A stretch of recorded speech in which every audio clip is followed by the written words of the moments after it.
Hi, and welcome to our 32nd episode. And my name is Sufyan Said, and I'm in conversation with the Dean and Director of Six Cricket Academy, Mr. Karthik Jeshwanth. Welcome, sir.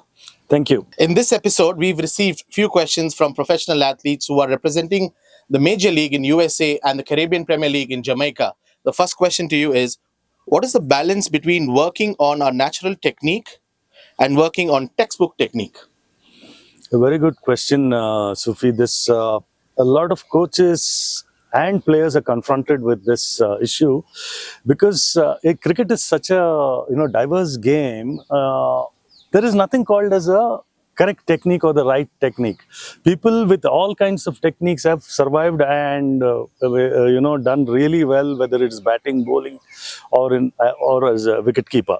So I don't say anything like there is a right way to play, but the right way to play is the best way which you find it easy or which aligns with you, the way you play. So that I call it as originality. Now the player should stick to his originality. He should not be influenced either by a coach or by himself. That I look at the television, I look at a Virat, I look at a Dravid, I look at a Kumble or a Shane Warne, and think that I need to copy or emulate them. But you could be made very differently. You could be a Muralidharan, or you could be a Steve Smith. So what is the best way for you, which connects with you, which makes easy for you? What is technique basically? It's a body movement pattern to solve a problem in the easiest way. So that is technique. So in whichever way it aligns with you, that is where comes the originality. So we all have different ways of solving a problem. So when we solve a problem, I think this is what comes in. What is the easiest way? I do it. But now a bit of advice to the coaches is the coaches need to exactly find out as to what is the easiest way for this athlete, whether it's a batsman or bowler, instead of coaching their own ways, that this is right, or this is the way I've done it, this is the way I've played my cricket. That's not the right thing. A good coach will be one who's going to identify the originality of a particular athlete and then guide him accordingly. So two things: one is for the athlete, just find out for yourself which is the easiest way, and for the coach, please allow them to play the way they want to. That is my answer to So, this. if I can come in, there's a famous saying that one size doesn't fit all. Exactly. So including, I'll give you a simple example of a grip which is pointing here, but the back, the front hand here, the back hand here. All, both our grips may look the same, but our palms are made so differently. So the pressure points could be different. So which for my eyes or for the coach's eye, it looks same. But the pressure where you're exerting pressure from, and where I'm exerting pressure from, could be from different places, but both our grips look similar. So this is where the expertise of the coach comes in to solve these things, and take the athlete as close as possible to the originality. Thank you, sir. Moving on to the second question is, what role does self-development play in improving a player's on the field performance? Yeah, self-development, because I always keep telling my wards that as quickly as possible, you become your own coaches. So that is called a self-development. Yes, you cannot, we have different stages of learning, like the cognitive, the automative, and the autonomous, or the associative.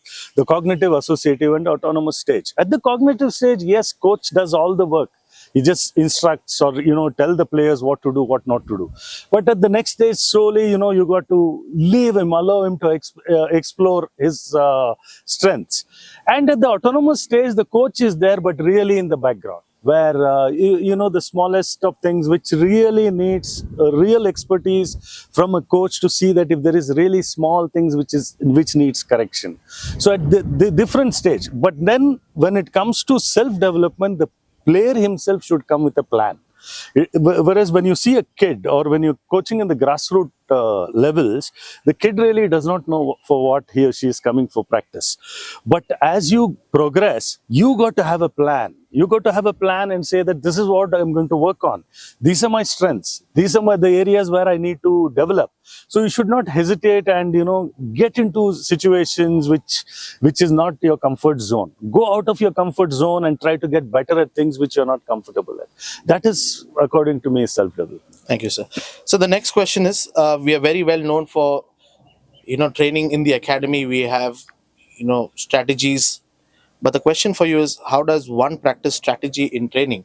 At six, we believe in having nursery matches, and how important is it? Yeah, this is very important, and strategy at the senior level. And I know these two boys who were young when I started coaching with them. Now they're elite athletes playing in the Caribbean League and the major Major cricket league. league in the US. So obviously, see, they've reached the narrower side of the pyramid, which is obviously at the top. Of course, they still have many steps to go. But then they're confronted with athletes or cricketers who are of the same ability, same skill, same physical strength, same physical, mental strength. But then how do you get over them and stay relevant at that level? So this kind of mental strategy and training becomes even more important and more and more specific. See, when you're at the grassroots, like you said, Sufi, that it could be more generic because there's everything to learn at that level. But as you go on the top of the pyramid, there is all these are already learned. You acquired all those skills. Now, what is it that exactly? So probably the match planning, the match strategy. Where do I stand in my career? How do I go forward? Whether it is red ball cricket or white ball cricket, how accordingly do I practice? How do I, at what time I practice this? There could be red ball cricket coming up in a particular season, and I practice accordingly to the red ball. Then there could be white ball, shorter format of the games will be coming up during the season. Accordingly, I practice. Now, these are all things, of course, your coaches would have set up things like that, but it is your individual ability to think beyond and look at what you want to get out of this particular season or particular time. And like you said that that nursery cricket, that's why I often tell that one-on-one coaching is good, but it has got its limitations. So now these kind of if you're developing, like you said, the nursery cricket which we play, the games method of learning which we are very good at in Six Cricket Academy, the constraint led method, and of course we do have the ideas method also, where it is a lot of regimental instruction based, versus the games method and the constraint led method, where it allows each athlete to develop on their own. So when they develop on their own, these kind of situations, when they grow up at the ladder, they will find it easy to deal with themselves. So that is why there should be at various stages, you need different kind of coaching skills from the coaches and also from the athlete who's at the receiving end. So if I can come in here, I as an coach want to know how important is it for an athlete who is at this stage to be realistic? The who at the senior League, level, yeah. obviously you got to be realistic, because knowing fully well that the competition gets even more tighter there. If you're not there, there is 10 others who are waiting for you to take your place. So now what is your best chance? Instead of thinking that I'm going to lose my place, why don't you just look at what is it that you can do? How do you get to your best? I think most of the successful athletes who have done that is they've not thought about the pressures around the game and selections and all that, versus they've just thought about how do I get better? And that is the only way, I stay relevant in the sport. Thank you, sir. There are two questions in this, but the first one is the amount of cricket that is being played these days. How should a player balance training and developing new skills, staying physically and mentally fresh? Yeah, so keeping mentally fresh currently is a challenge. And of course, physically fit also is a challenge, because you see a lot more injuries now. Now, the reason could be because of overdoing things, practicing too much or spending a lot of time on physical fitness. If you're not monitored by a right strength and conditioning guy, you could be overdoing things, and that could be leading to injury. Burnout, yeah, it could lead to burnout, especially the mental burnout. So now for me, it is about taking breaks in between, the rests in between. How, if you get a 2 hour break, will you be able to switch off totally and then take a good break? That is break during the season. Then off season, are you willing to give up about 7 to 10 days for yourself not playing the sport at all? So like this, you can take breaks. And also you got to keep in mind that the whole day I play the game, I get better at it. I am not a firm believer of that. There should be a good balance of that. And for me, to an extent, less is more. Less is more. And as I think the question also is about how does he progress as he gets older? As he gets older, the technique part, the practice part, he knows how to hit the cut, he knows how to play the sweep, he knows how to bowl the outswing, reversing, in swing.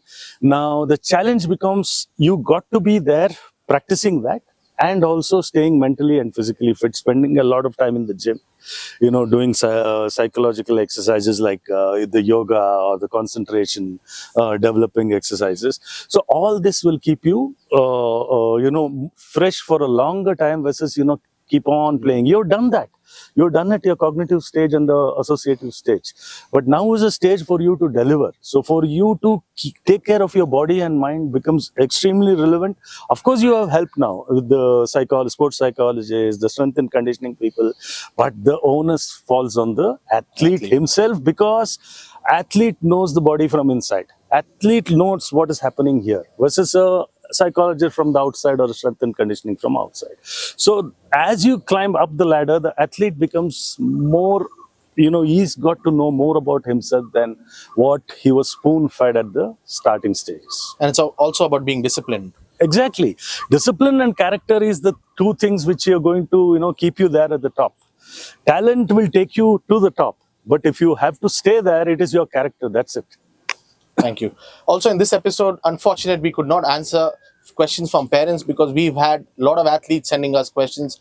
In the next episode, we'll ensure that we reach out to as many parents as possible. Thank you so much. Thank you.